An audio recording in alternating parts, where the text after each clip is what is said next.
Salut à tous les amis, c'est StyGeek, j'espère que vous allez bien. Aujourd'hui on se retrouve dans une nouvelle vidéo qui va simplement traiter de la fin du minage de l'Ethereum. Vers quelle solution se tourner, quelle crypto-monnaie va remplacer Ethereum et surtout quelle rentabilité on va pouvoir espérer à la fin du minage de l'Ethereum. Donc c'est une question qui a beaucoup été demandée, c'est pourquoi on va traiter un peu le sujet sur plusieurs vidéos. Donc il y en aura peut-être 2, peut-être 3, je ne sais pas encore. Mais voilà, comme c'est une question qui revient assez souvent, comme vous avez l'impression que le minage de crypto-monnaies s'arrête en fait simplement à l'Ethereum, alors que pas du tout, il y a énormément d'autres crypto-monnaies derrière à miner, il y a d'autres crypto-monnaies qui ont de gros potentiels, et il y en a qui ne sont pas encore découvertes à l'heure où on parle, mais qui vont émerger petit à petit. Et du coup, on va pouvoir découvrir de nouvelles rentabilités, de nouvelles crypto-monnaies qui vont être très intéressantes par la suite.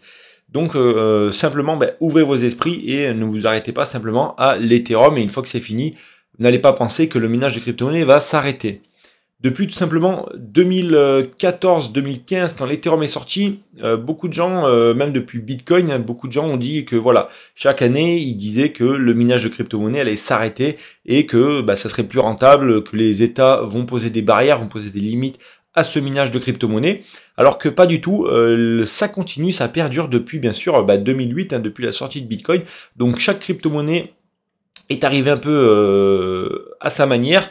On a vu des crypto-monnaies qui étaient en proof of stake, d'autres qui étaient en proof of work, d'autres qui se font avec d'autres systèmes, mais pour le moment, le plus rentable, ça reste le minage de crypto-monnaies par preuve d'enjeu.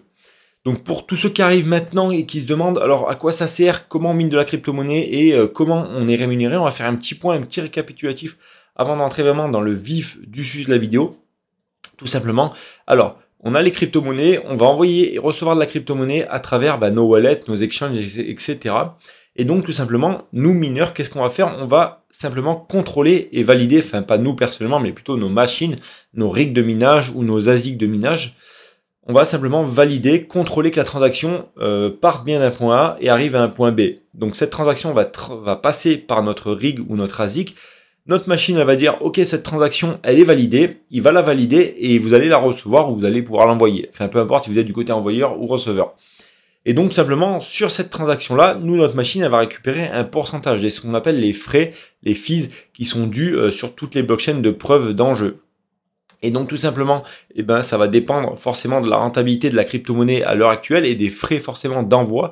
Et donc, nous, on sera rémunéré avec ce petit pourcentage qui va nous être dû tout simplement.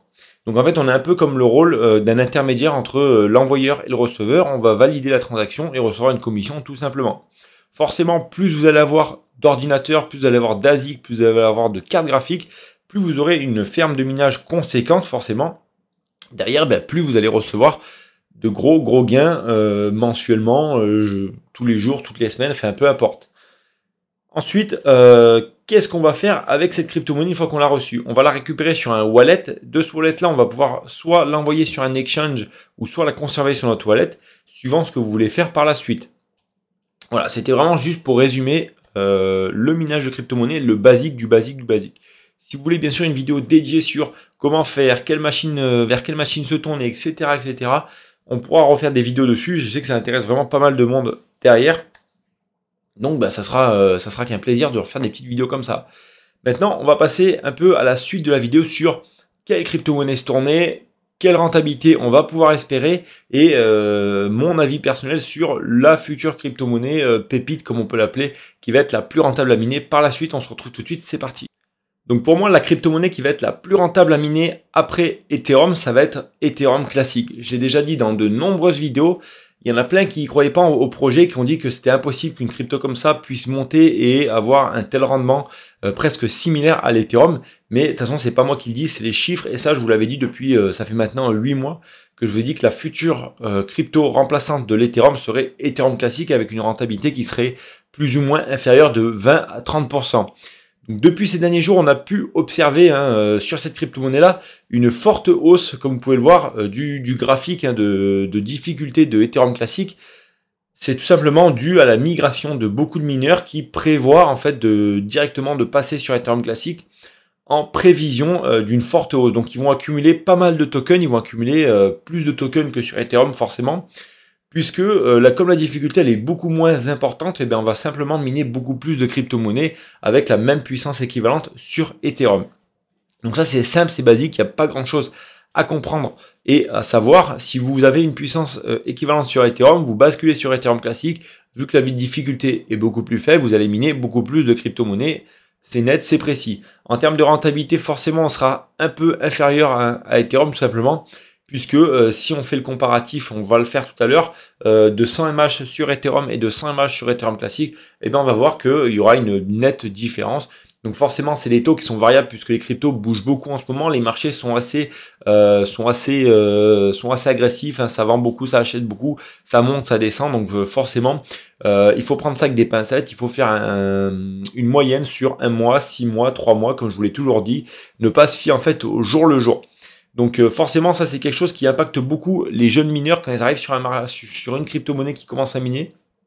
Ils font leurs statistiques via des calculateurs de minage, genre MinerStat, genre NiceHash, etc. Et ils font leur comparatif avec les cartes graphiques qu'ils peuvent acheter. Une fois qu'ils ont acheté leurs cartes graphiques, ils s'aperçoivent que ce qu'ils avaient vu, ce n'est pas ce qu'ils ont gagné. Et du coup, là, ça commence à être un peu... c'est la déprime, donc forcément, ils disent « Ouais, mais c'est pas normal, c'est de l'arnaque, etc. » Alors non, il faut savoir que il faut toujours se fier en fait au paiement en crypto-monnaie et non au paiement en dollars ou euros. Il faut toujours se fier vis-à-vis du token que vous allez recevoir. Donc ça, c'est très important à savoir, bien toujours vérifier le paiement en token. Alors ensuite, ce qu'on peut voir, c'est qu'en fait, il y a pas mal de cartes graphiques qui ont été abandonnées vis-à-vis du DAG de l'Ethereum et du coup qui sont tombées, on va dire, obsolètes avec les autres crypto-monnaies.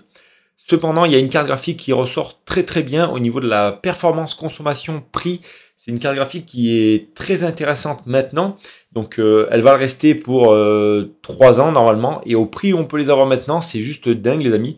Donc si jamais vous voulez vous lancer dans le minage à moindre coût, vous avez une seule carte graphique. Enfin, il y en a plusieurs, mais il y en a une que je vais vous conseiller en particulier. Et on va vous regarder ça tout de suite après sur le Bon Coin, puisque je sais que la plupart d'entre vous sont en France. Et donc on va forcément passer par le Bon Coin. On se retrouve tout de suite. Donc la carte graphique que moi je vais vous conseiller pour commencer le minage de crypto-monnaie avec le plus faible budget possible, ça va être les gammes RX, donc 470, 480, 570, 580 de chez AMD, donc les modèles en 4 Go qui vont être très très importantes et surtout très intéressantes comme on peut le voir. On retrouve ces cartes là aux alentours des 120 jusqu'à 200 euros hein, pour du 4 Go bien entendu. Et vous en avez des tonnes et des tonnes d'annonces. Hein. Si on descend, vous voyez que là même on en a 150 euros, on descend 195, 100 euros, 170 euros. 200 euros, 170 euros, etc. On va pas faire tout le Bon Coin, mais c'était vraiment juste pour vous montrer, à titre indicatif, en fait, que ces cartes-là, pourquoi elles sont rentables, tout simplement, puisque ces cartes-là se négocient à très bas prix, vu que c'est des modèles qui sont un peu obsolètes pour l'Ethereum. Vous allez avoir, avec ces cartes graphiques-là, donc comme je vous l'ai dit, 4 Go de mémoire vidéo, donc ça va vous permettre d'aller miner de l'Ethereum classique jusqu'en 2026, peut-être 27, si je dis pas de bêtises, à confirmer après. Mais vous avez minimum 2-3 ans de minage devant vous avant que le DAG atteigne les 4 Go sur Ethereum classique. Et ça, c'est très important. Et ça peut être une carte qui peut être remboursée à long terme. Donc forcément, comme je vous l'avais dit tout à l'heure, vous n'allez pas avoir la même rentabilité qu'avec de l'Ethereum normal. Vous allez avoir un impact un peu plus faible avec l'Ethereum classique. Mais on est sur une rentabilité de carte qui est assez faible. Et donc, on va voir ça tout de suite. C'est très intéressant. Et ça, il y en a beaucoup qui le négligent. Par exemple, là, une RX 570 4 Go. Donc, on va faire une moyenne d'une carte à 170 euros, puisque c'est à peu près le prix entre 120 et 170, 180, 200 euros. Donc, on va prendre 170. C'est le prix où vous allez pouvoir les trouver le plus facilement, entre guillemets.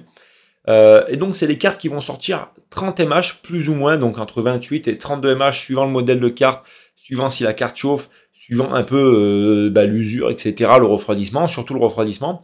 Et donc, ça sort entre 28 et 32 mH. Donc, pour faire simple, on va prendre 30 mH. C'est des cartes qui vont consommer 70 watts en moyenne pour ces modèles-là. Et donc, tout simplement, quand on va sur notre calculateur de minage, voilà, on fait tout simplement donc 30 mH, 70 watts. Moi, je paye l'électricité à 0,155 le kWh. Et on s'aperçoit que donc c'est des cartes qui vont sortir 26 euros mensuels brut. On a une facture d'électricité avec ces cartes-là de 7,80 €. Donc, ça nous sort à peu près 18-19 euros net dans notre poche. Donc bien sûr, si on divise les 18, on va dire 18,50, donc on met 170 que divise 18,50, on aura payé et remboursé notre carte graphique en à peu près 9 mois. Donc après, c'est des cours indicatifs, puisque la crypto actuellement, elle a baissé un petit peu. On était plus autour des 48-49 euros. Là, on est aux alentours des 37-38 euros pour l'Ethereum classique à la date du 6 avril 2022. Donc forcément, si on calcule ça par rapport à Ethereum normal, là, il faut savoir que vous investissez sur une carte qui vaut pas très cher. Donc tous ceux qui ont un petit budget, qui veulent se lancer déjà pour voir si c'est rentable, commencer à miner, se dire, voilà, se faire une idée du projet, voir comment ça marche à faible coût, tout en ne perdant aucune miette du gâteau, entre guillemets, puisque là, vous avez miné de l'Ethereum classique, vous aurez des paiements assez réguliers, et surtout, bah, comme le token, il a une faible puissance, vous allez pouvoir miner beaucoup plus de tokens que sur Ethereum. Donc ça va vous encourager à vous lancer, à acheter beaucoup plus de cartes. Vous avez un faible coût pour commencer, ce qui est très intéressant par rapport à Ethereum classique ou Bitcoin, par rapport à Ethereum ou Bitcoin, pardon, que si vous voulez vous lancer, il va falloir investir beaucoup de matériel pour commencer à être rentable, puisque comme c'est des cryptos qui ont une forte difficulté, eh bien, il va falloir investir beaucoup de matériel pour avoir une forte puissance, pour pouvoir miner et avoir une petite structure qui soit assez rentable. Là, en l'occurrence, pour Ethereum classique, comme je vous le dis, c'est très facile. Vous n'avez pas beaucoup à investir. Vous pouvez me retrouver des cartes. J'ai vu des annonces en Espagne à 80 euros pour des RX 470 4 Go.